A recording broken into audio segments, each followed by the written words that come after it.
Bourbon is so much more than just whiskey in a bottle. Bourbon is people, bourbon is memories, bourbon is conversations, bourbon is special. And so in this video, we're going to talk about the 5 bottles that are more special to me than anything else in my collection. And I'm going to walk you through the stories of why.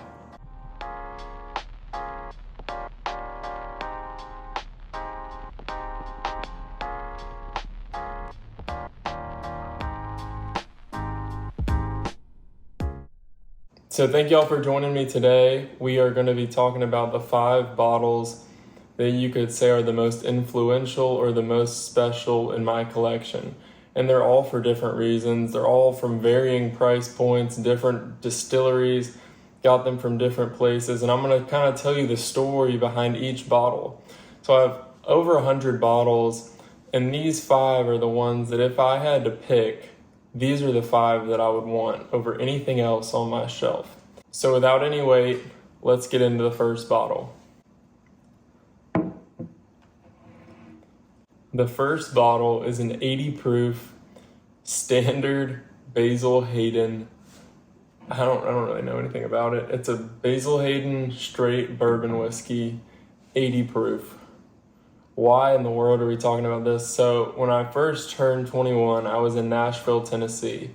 I knew I was interested in bourbon. I was like, this is something that's so cool. When I turned 21, that's what I want to buy. That's what I want. I want bourbon. And so we were there with my family. We went to this liquor store, I think it was, called The Library. I don't know if it's still there. I walked in, I knew nothing about bourbon. All I knew was like a little bit of information from a Google search I did earlier that day and maybe the week leading up to it. We spent like 35 minutes in the store. I mean, you would have thought I was making the biggest purchase of my life. So after like 35 minutes, I think it was between this and a Jack Daniel's single barrel proof, which knowing that now, that would have been the better option, but I probably would not have been able to stand it because the proof was so high. I say all this to say, the Basil Hayden 80 proof, this stuff is not very good, but it's extremely important to me because this was the first bottle I ever bought. This is the one that started the craze. This one to me will always hold meaning. This is one I want to try to save for my kid when he turns 21. I just think it's so cool. So that's number 1. Number 2 is special for a completely different reason. Let's get it up on the table. Number 2 is a Stag 22B. So this was actually in my last video, but this is a different bottle of Stag 22B. This bottle is extremely important to me. Maybe my most favorite, if that's how you say it, the most important bottle in my collection, because the night before I graduated, I didn't have any Stags. My parents were in town. I went to Auburn University. It was the night before I graduated. We had just gone to dinner with my family, and at my fraternity house, we kind of had a front porch where everyone would hang out, and this was going to be our last night as college students. So we finished dinner with my family. My dad was driving me back, and on the way back, he pulls over in a random parking lot, and he says, "Give me 1 second, I need to grab something for you." He gets out of the truck, goes to the back seat, pulls out a brown paper bag, and I'm like, what in the world did he get? He hands me the brown paper bag, and I pull out a Stag. It's a 22B. It was my first Stag. I was like blown away. I was like, oh my gosh. He hands me the Stag, and he says, "I'm giving you a Stag as a graduation gift, but I want you to drink it tonight with your best friends on the stoop." And he said, "To the best of your ability, I want you to try to finish the bottle." He was like, "This is my gift to you, and I want you to go enjoy it with your best friends." And so we sat out there. This is as much as a dent as we put into it because it's like 130 proof. But this bottle just reminds me of a really special night with some really special people. The last time we were all together, this bottle, every time I look at it on my shelf, I think about that night at the fraternity house in Auburn, and ever since that night I've been an alumni. So that's number 2. Number 3 is important kind of similarly. Number 3 is, I'll put it on this side so y'all can see it, is a Kentucky Owl Confiscated. So in my time at Auburn, there was one guy in particular who pretty much had the biggest impact on my life. He was my mentor. He discipled me. He walked me through life, really. He taught me what it meant to look like a man. He really had a huge impact on me. And we never drank together until I was 21, and even then we never drank together. And he knew that when I turned 21, I got into bourbon. He kind of was into bourbon too, but this guy really had been there for me every step of the way, highest and lowest points of college and life in general. He never failed to pick up the phone. He never failed to sit through painful conversations with me. And so one time to this day have we ever drank bourbon together. He knew I loved bourbon. I knew he liked bourbon. And one day I went over to his house and we shared whiskey together. And this is one of the bottles that we shared. And so after that day, after sharing that Kentucky Owl over this relationship that had been cultivated over 4 years, I was like, I have to have a Kentucky Owl. So now every time I look at this bottle, I think about him. I think about our relationship, the time invested that he had invested in my life. And it's just always going to be an extremely special bottle for me. And this kind of goes back to show that bourbon is more than bourbon. There's stories behind these bottles.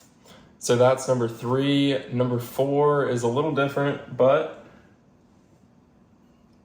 it is a Wild Turkey Kentucky Spirit. So the Wild Turkey Kentucky Spirit is cool to me because I think when I heard about Wild Turkey Kentucky Spirit, I had like 4 or 5 bottles in my collection, and I saw this bottle on Instagram maybe, and I was like, that is the coolest bottle I have ever seen. I was like, that is the most beautiful bottle of bourbon I have ever seen. And as soon as I saw it, I was like, I have to have that bottle. Well, this was kind of in the middle of that bourbon drought where there was no bourbon, there was no allocated stuff, and Wild Turkey Kentucky Spirit was nowhere to be it was nowhere to be found anywhere in the country. And so I would hunt everywhere. Every state I would go to, I would go into liquor stores hunting for it. I would scroll through websites on websites looking for it. We went to DC one time to a store that said they had it. They said they had a bottle in the store, but we couldn't find it on the shelf. We sat in the store and searched for 45 minutes through every single shelf. Couldn't find it. So it was months of searching for this bottle. I was like, I don't even know if it exists at this point. At this point, I thought it was super allocated. Now it's pretty readily available, but one time I was driving back to school, I pulled off at a liquor store, I walk right in, and there's 6 of them sitting right there on the shelf. I genuinely do not think I've ever been so happy to get a bottle. This was like my original hunt, my original allocated bottle. This was like the original one that I had to have.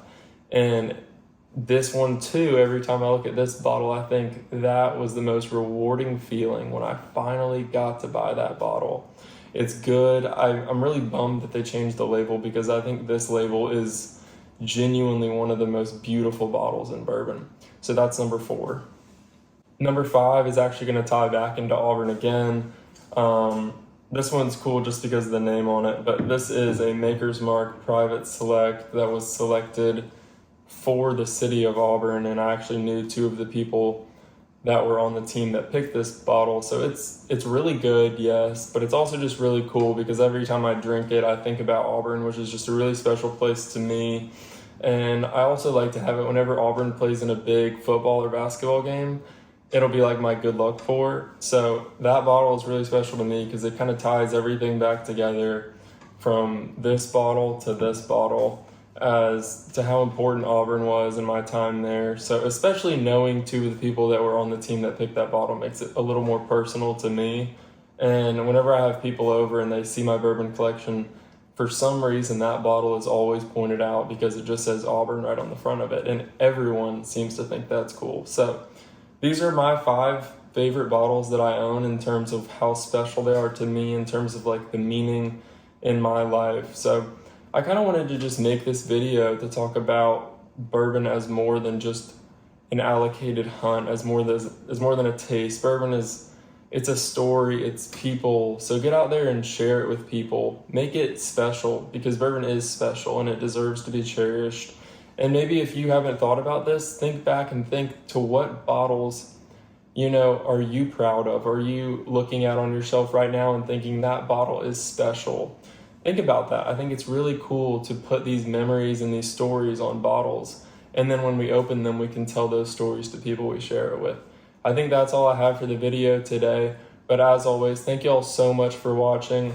If you watch this video and you have any specific bottles on your mind, drop down in the comments and tell me some of the bottles that y'all cherish that you think are really special to you, and tell me why. So thank you for watching. Please hit that subscribe. Please like. I'll see y'all next time.